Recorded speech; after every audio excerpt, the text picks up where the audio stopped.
Welcome to 10 Chapters Audiobooks. Stories that are short enough to finish, deep enough to feel. Seasons of Emma, Chapter 1, Winter Blues. The snow fell in lazy spirals, blanketing the city in a deceptive calm that seemed to soften the edges of everything. Emma Rivers tightened her scarf around her neck as the icy wind snuck through her coat collar, sharp as a blade. She glanced at the time on her phone. 9:43 p.m. Another blind date. Another wasted evening. Was it really that bad? Maya's voice rang in her head, teasing and unrelenting, as if her best friend were walking beside her instead of texting her 3 hours ago. Emma could almost see Maya's grin, the tilt of her head as she'd pushed Emma toward tonight's disaster. "You never know, he might be the one," Maya had said, her optimism annoyingly infectious. But Emma had known better. The gut feeling had been right again. "He talked about his crypto portfolio for 45 minutes, Emma muttered to herself, her boots splashing through a half-frozen slush puddle. She could feel her socks dampening. Perfect. And then he called me Emily, twice. The thought made her clench her teeth. She hadn't corrected him the second time.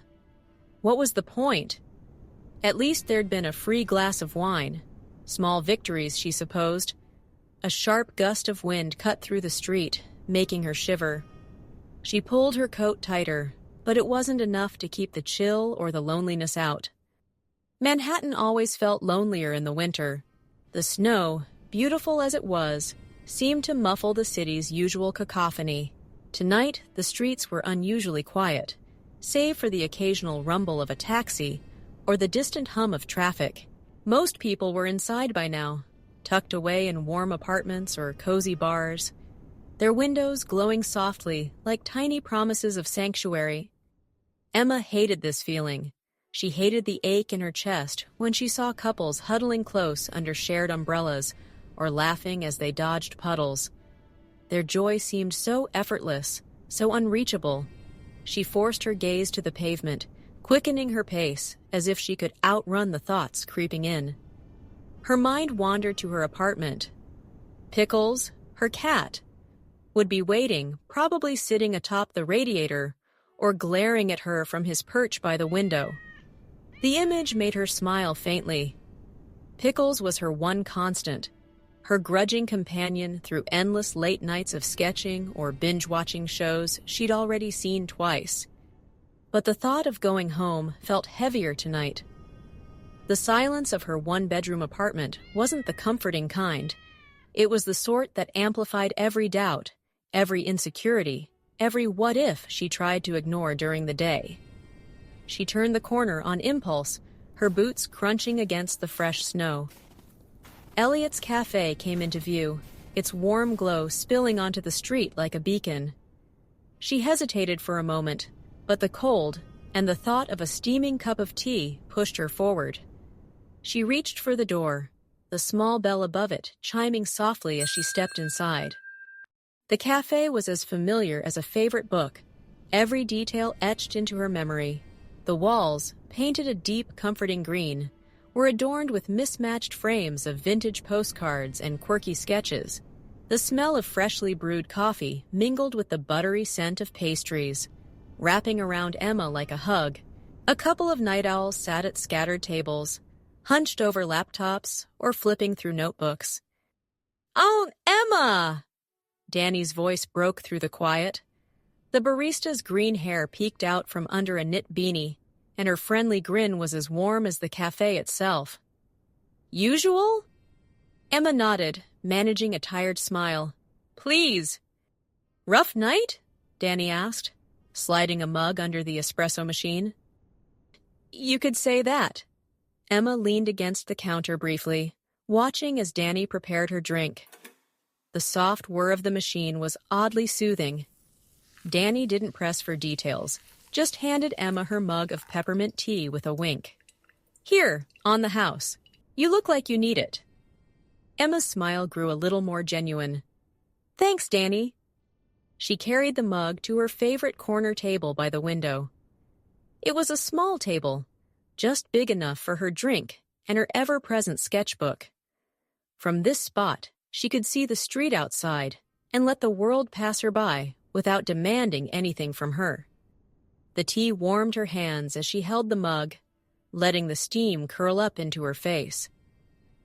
She closed her eyes for a moment, listening to the soft hum of the café. There was a comfort in the familiarity of it all, the scrape of chairs against the floor, the low murmur of conversations, the occasional hiss of the espresso machine. Finally, she opened her sketchbook and picked up her pencil. The motion was almost automatic, her hand moving across the page as her thoughts began to untangle. Tonight, she sketched the scene outside the café, the way the snow swirled under the streetlights, the blurred glow of headlights, the quiet stillness of parked cars dusted with white. Drawing always brought her a sense of clarity, a way to process emotions she didn't fully understand. She became so absorbed in the rhythm of her pencil strokes that she didn't notice the man sitting at the next table until he spoke. "That's beautiful." Her pencil slipped, leaving a faint smudge across the page. She looked up, startled. The man was watching her, his expression curious but gentle. He looked to be in his early 30s, with dark hair that curled slightly at the edges of his knit beanie. His jawline was sharp, but there was a softness in his eyes that made her pause. "Sorry," he said quickly, holding up his hands in mock surrender. "Didn't mean to scare you." It's fine," Emma replied, her cheeks warming. She glanced at her drawing, suddenly self-conscious. "I just didn't see you there." "You're really good," he said, nodding toward her sketch. "The way you captured the light on the snow, it's impressive." "Thanks," Emma said, closing the sketchbook with a shy smile. She wasn't used to compliments from strangers. "Yours looks amazing too," she added, nodding toward the open sketchbook on his table. Its pages were filled with intricate cityscapes, each one brimming with detail and life. The man shrugged, a small smile playing on his lips. "It's just a hobby," he said, though the precision of his lines told a different story. Before Emma could respond, he glanced at his watch and stood up. "I have to go," he said, tucking his sketchbook under his arm.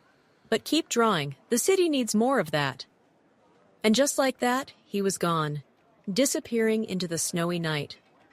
Emma stared after him, baffled. Her gaze fell on the table he'd just vacated, and her heart skipped a beat. A worn leather sketchbook sat there, forgotten. She hesitated, her fingers brushing the edges of the cover. Should she run after him? But curiosity won.